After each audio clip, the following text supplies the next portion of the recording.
Good morning.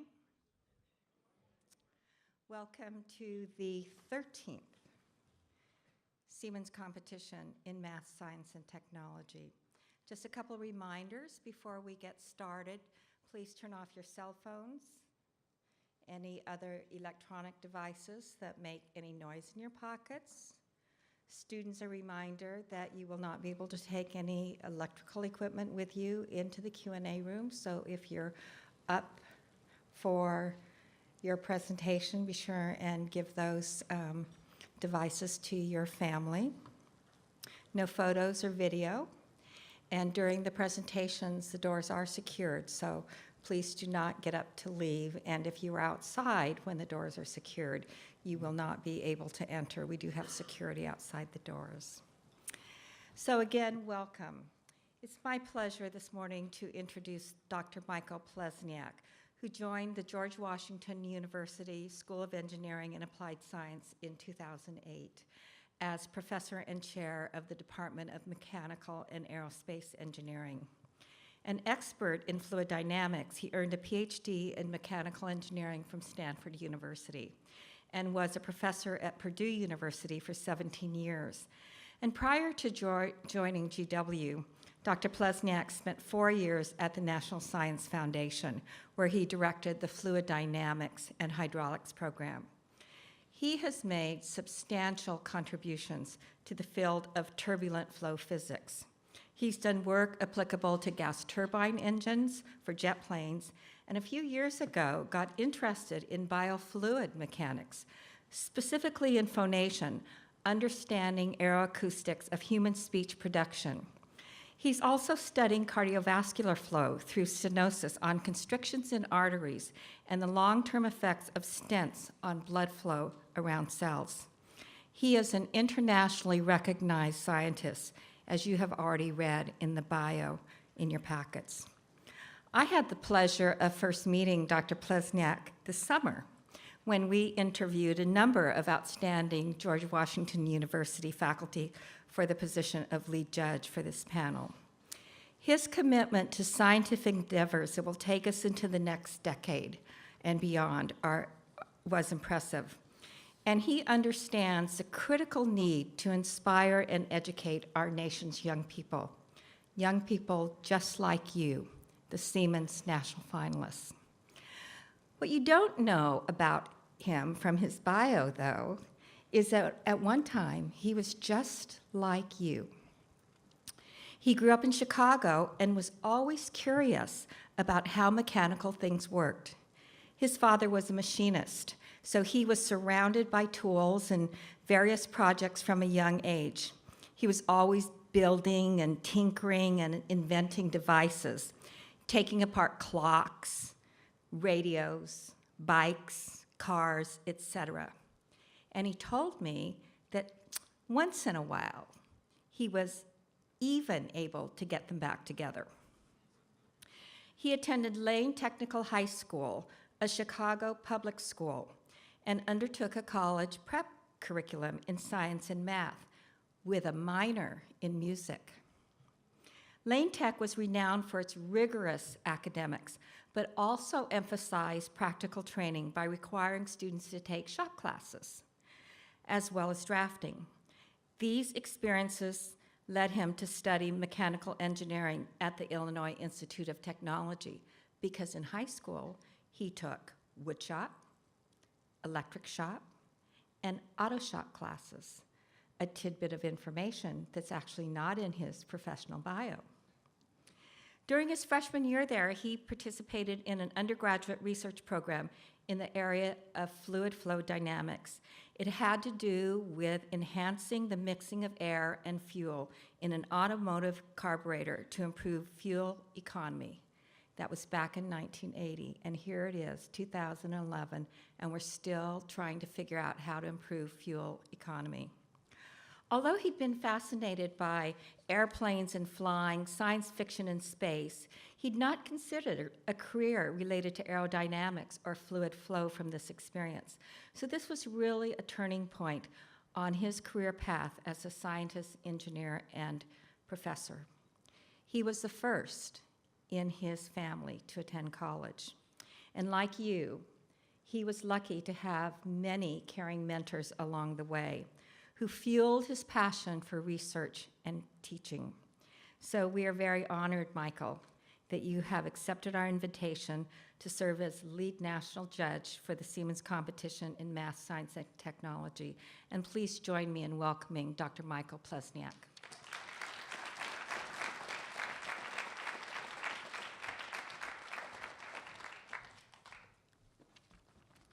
Well, thank you, Diane, for that wonderful introduction. It is truly an honor and a pleasure for me to serve as the lead judge for the Siemens Competition National Finals, which are held here at my home institution, the George Washington University, right in the heart of our nation's capital.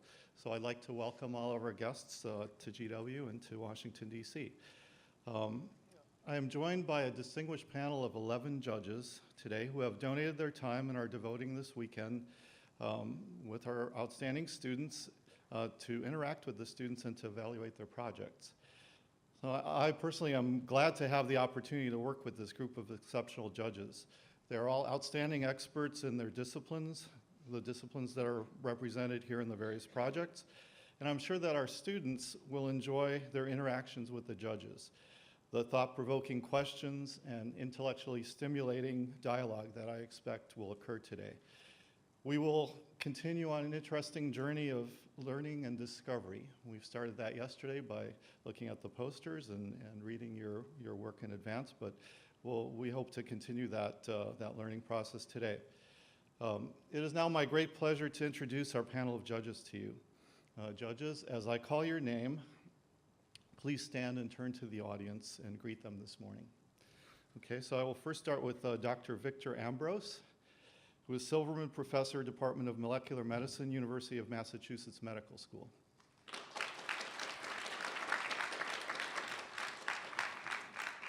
Thank you. Next, we have Dr. Neto Bakal, Eugene Higgins Professor, Department of Astrophysical Sciences, Princeton University.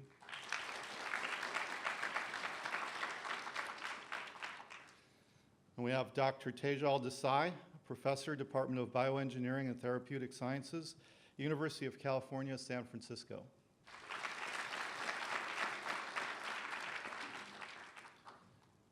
Dr. Youngwoo Rong, Professor and Chair, Department of Mathematics, and my colleague here at the George Washington University.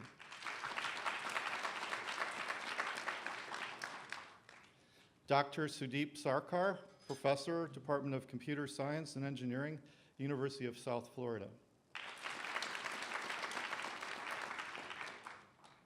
Dr. Neil Shore, Professor, Department of Chemistry, University of California, Davis.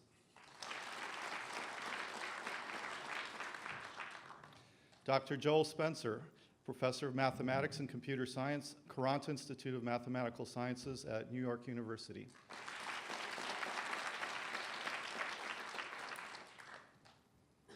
Dr. Hanno Steen, Professor of Proteomics, or Director of Proteomics, Children's Hospital of Boston, and Assistant Professor, Department of Pathology, Harvard Medical School.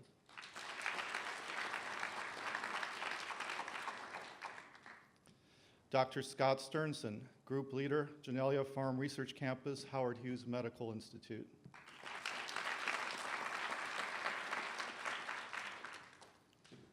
Dr. Mariana Wolfner, Professor, Department of Molecular Biology and Genetics at Cornell University.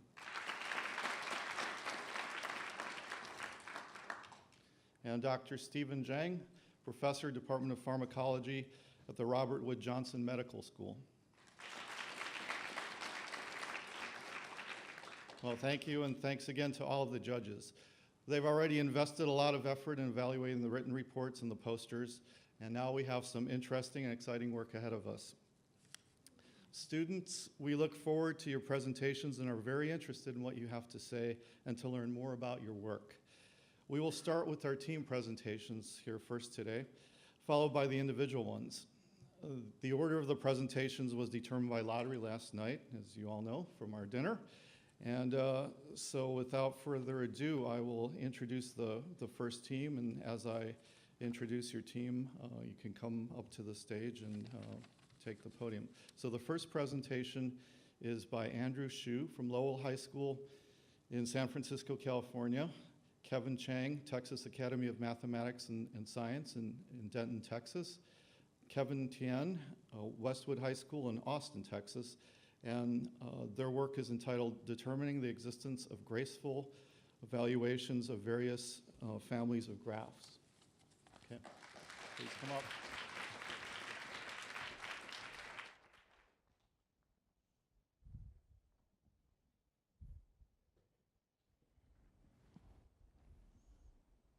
Good morning. My name is Kevin Chang. My name is Andrew Shu. And my name is Kevin Tian.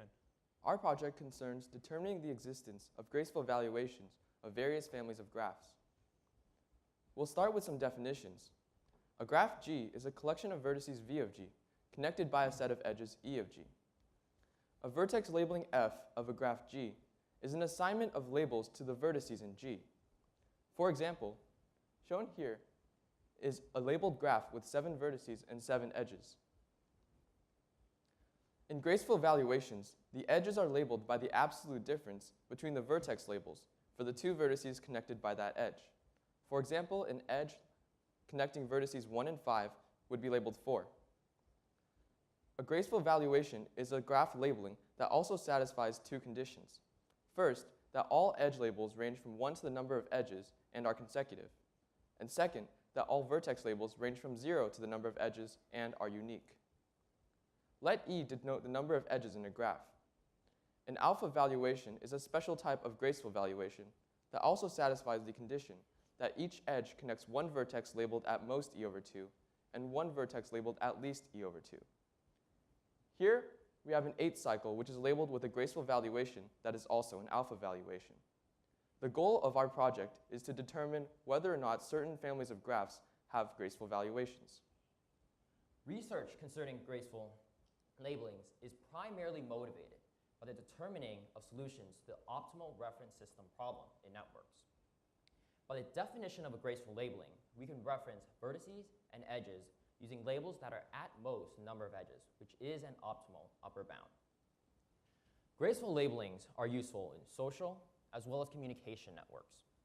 The topologies of such networks are commonly trees, such as the one shown here. Graceful labelings allow 2 users to uniquely specify a communication link by assigning vertex weights to users and edge weights to communication links. Graceful labelings are also useful in the frequency assignment problem in radio networks, in which pairs of adjacent vertices need to be referenced. Neighboring vertices need to avoid nearby frequency ranges. Graceful labelings provide an optimal reference to adjacent vertices. By denoting each radio cell as a set of connected vertices, our results are directly applicable as models of networks resembling adjoint cycles. Shown here is a typical network represented as a mesh configuration. The first part of our result deals with the family of graphs called trees. A graph G is called a tree if there exists a unique path connecting any 2 vertices in that graph. The graceful tree conjecture, also known as the Ringel-Kotze conjecture, states that all trees are graceful. Despite numerous attempts and several partial results, this 44-year-old conjecture remains unproven. A corollary to this is Ringel's conjecture, an also unsolved 48-year-old problem dealing with decompositions of complete graphs, and is also a special case of the much more general, also unsolved, Hagwitz-Graham conjecture. Trees have special properties due to their unique structure. Call the distance between any 2 vertices the length of the unique path connecting them. Define the diameter of a tree to be the largest distance connecting any 2 vertices. If we pick a vertex R to be denoted the root of the tree, vertex U is called the child of vertex V, and V the parent of U if U and V are adjacent, and the distance between R and U is 1 more than the distance between R and V. One technique that we use extensively in our method is called the type 1 transfer, which takes an existing graceful tree and manipulates it, transforming it into another graceful tree. The criterion and an illustration of one such transfer are provided in the diagram. The backwards double-8 transfer, also known as the BDAT, is a series of 7 consecutive type 1 transfers performed on 4 consecutive parent vertices in the tree. The purpose of the BDAT is to leave the desired number of unlabeled children vertices on a parent vertex at each step. Our algorithm uses a series of type 1 transfers and BD8Ts to manipulate the transformation of a series of graceful trees until we reach the desired final labeling from the original labeling. Pictured above is a series of 7 type 1 transfers composing one such BD8T. Our algorithm allows us to gracefully label a family of trees which we call special BD8T trees. This family of trees, which we define in our algorithm, is a very inclusive infinite family of trees, which incorporates many previously proven graceful families, such as the quasi-even degree sequence trees defined in Balbo and et al.'s trees having an even or quasi-even degree sequence are graceful, as well as trees with diameter 5. Our algorithm begins with the gracefully labeled star graph. A star graph is a tree with diameter 2 and has a trivial graceful labeling. From this original labeling, we perform a series of transfers and BD8Ts, eventually manipulating the transformation of the original star graph into a graceful labeling of our final special BD8T tree. The diagram shows one such star graph, and the original star graph we begin with has the same number of edges as our final desired tree. Our algorithm defines two functions on the parent vertices in the graph, the OCF, original counting function, and the CF, counting function. The OCF is defined as the number of unlabeled children a parent vertex has when it is the destination of a type 1 transfer for the first time, whereas the CF is defined as the number of unlabeled children a parent vertex has at any given time in our algorithm. To the left, we provide our formal definition of the OCF and CF of the parent vertices, which you can see is defined on these parents. To the right, we provide an explicit algorithm to label these special BD8T trees, which is based on the values of the CFs of the parent vertices at each step. Whenever a tree has 4 consecutive parent vertices with a CF of 1 in the terminating step of our algorithm, then it can be gracefully labeled using our method. We term such trees special BD8T trees. Pictured above is an example of a special BD8T tree that has been gracefully labeled. The second part of our results deals with cycles and cycle chain graphs. A cycle is any graph such that if the vertex set is v sub 1, v sub 2 to v sub n, then the edge set is v sub 1, v sub 2, v sub 2, v sub 3 to v sub n, v sub 1. In other words, a cycle can be visually represented by a regular n-gon. Here we have a 5 cycle and a 4 cycle. A cycle chain is a series of connected cycles in which each cycle has number of vertices divisible by 4, and every 2 adjacent cycles are connected at one vertex. A diamondback is a special type of cycle chain graph in which consecutive cycles are connected at diametrically opposite vertices. A symmetric diamondback is a diamondback in which the kth cycle and the n plus 1 minus kth cycle have the same number of vertices. And a uniform diamondback is a diamondback in which all cycles have the same number of vertices. Shown here is a symmetric diamondback. A quadrilateral snake is also a cycle chain graph in which consecutive cycles are connected at adjacent vertices. Here, we have a quadrilateral snake made up of 4 8 cycles. We used a general construction technique to provide graceful labelings for all symmetric diamondbacks. This also proves that all uniform diamondbacks are graceful, and thus we answered an open question posed in C. Barrientos' graceful labelings of cyclic snakes. Here we have used our construction technique to gracefully label the symmetric diamondback. We also used an induction argument to prove that 2 families of graceful graphs are graceful. The first such family is all diamondbacks in which the number of cycles have 40, in which each cycle has 40 or less vertices. We provided alpha valuations of cycles with 40 or less vertices in which 0 and 2n are diametrically opposite, using a computer program. With this result, along with our induction argument, we were able to prove that all diamondbacks composed of cycles in which each cycle has 40 or less vertices are graceful. Here we have used our induction argument to gracefully label the diamondback shown. We used a similar argument to prove that all quadrilateral snakes have graceful labelings. We needed alpha valuations of cycles in which 0 and 2n are adjacent to prove that all quadrilateral snakes are graceful by using our induction approach. Because all cycles have been shown to have such a property, we have shown that all quadrilateral snakes can be gracefully labeled. Here, we have used our labeling method to label the quadrilateral snake shown. Our research opens up many new avenues for exploration. Further work can be done on modifying our algorithm to show that an even more inclusive family of trees is graceful. Furthermore, in our work in cycle chains, we conjecture the existence of alpha labelings of 4K cycles, where the vertices with weight 0 and 2K are diametrically opposite. Doing so would show that the general diamondback is graceful. In addition, we conjecture the existence of alpha valuations of 4K cycles, where the vertices with weight 0 and 2K can have any fixed distance.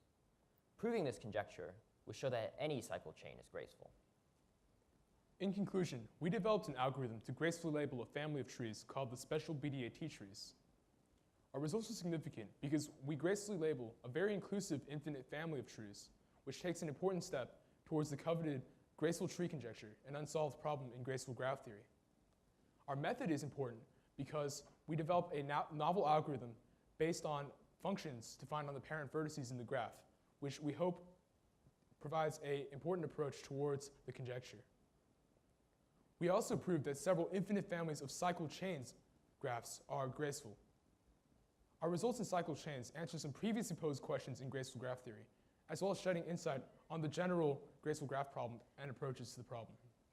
Our results have direct applications in the fields of social and communication networks, as well as modeling the frequency assignment problem in radio signaling by providing an optimal reference system to these networks.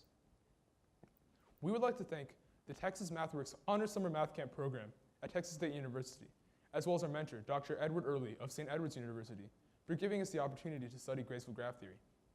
We'd like to especially thank Director Dr. Max Warschauer and Program Specialist Andrew Hsiao of Texas MathWorks. We'd like to thank the Texas Academy of Math and Science for providing us with resources for our presentation. We'd like to thank the Siemens Foundation, College Board, as well as our hosts at George Washington University and the judges. Finally, we'd like to thank our parents, our teachers, and the audience. Thank you. That's the next slide.